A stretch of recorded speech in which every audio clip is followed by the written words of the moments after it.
Hi there, this is Stacey Sanderson, and I'm joining you here today uh, from Keene, Ontario, where we are getting quite a bit of snow. I didn't know that was going to happen, but here we are. For me, snow days always kind of lend themselves to coming in and doing these videos. What I wanted to talk a little bit about today is the idea of trauma and different types of trauma. And generally, um, there is the trauma that comes from an acutely stressful event. And if you have a series of these acutely stressful events, that can leave you at risk, of course, for post-traumatic stress disorder. And certainly, even one significant event can create that risk.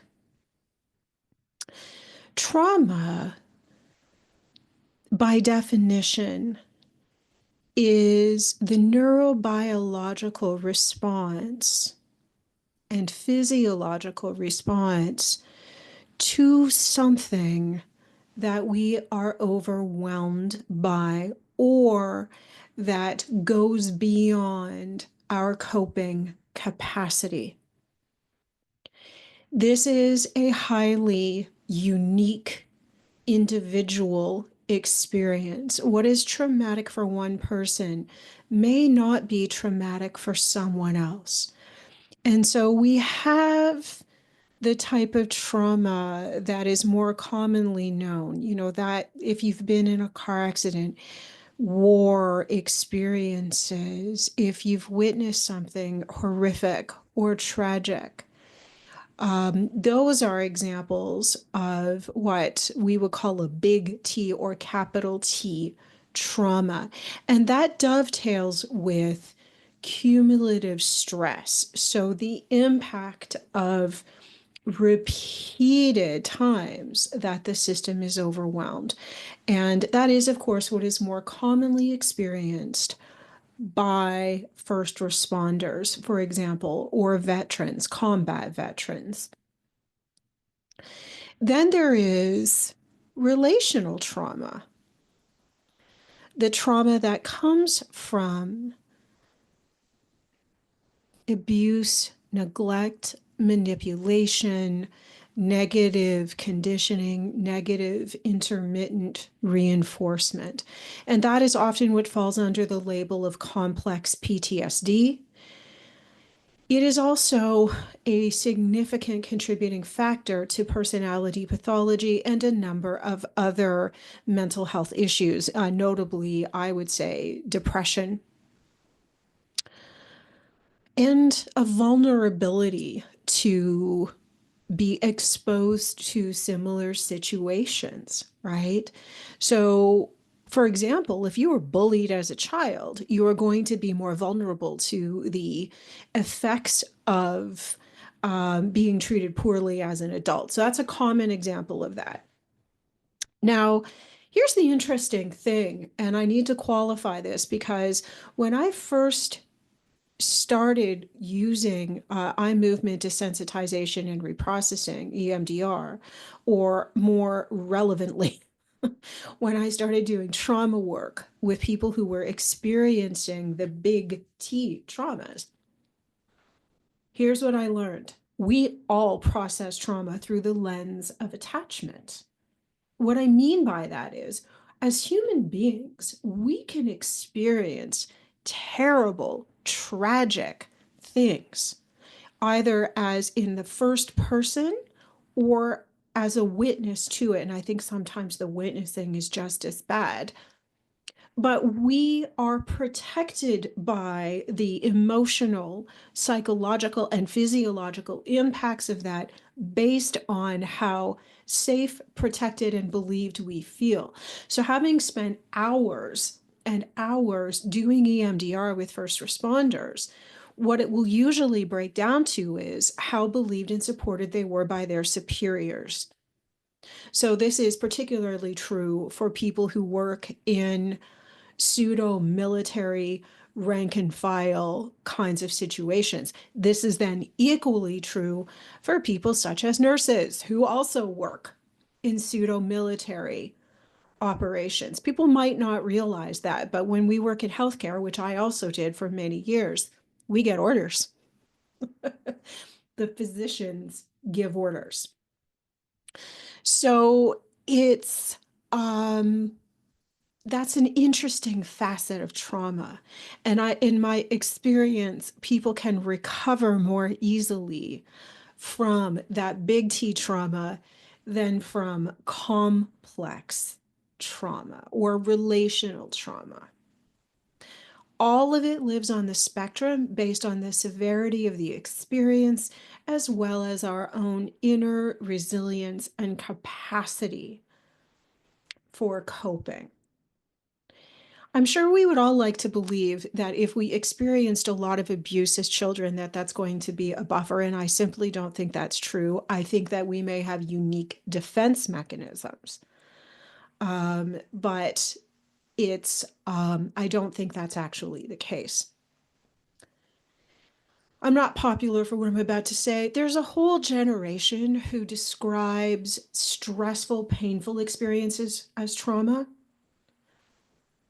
They're in their 30s and 40s. And there's a difference. Distress is slightly different than trauma. Distress is more temporary. Trauma is something that is more permanent. In MRI scans, trauma looks very much the same in terms of the impact on the brain as depression, especially chronic depression. So there is a difference between the two. I have sat in therapy session with people who describe having trauma, and then when I question them on it, I get really vague responses because it isn't trauma. It's maybe something that was uncomfortable for them, but it's not trauma. So what I also want to speak to is the trauma unique to what I'm just going to broadly label narcissistic abuse or wounding that could be from a parent-child dynamic, or it could be from a spouse dynamic, it could be from a friendship or a workplace dynamic, or it could be all of it, right, in a timeline. Again, this depends on the way that abuse occurs, whether it's physical, mental, emotional, or all of the above.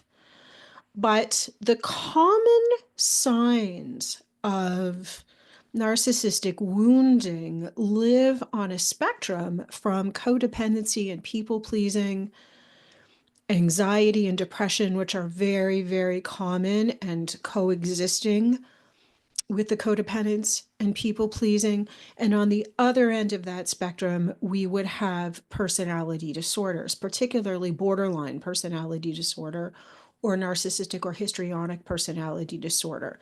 And in some cases, even dependent personality disorder. So a deeper dive into the trauma is that it is neurobiological. It affects the cellular structure of the brain.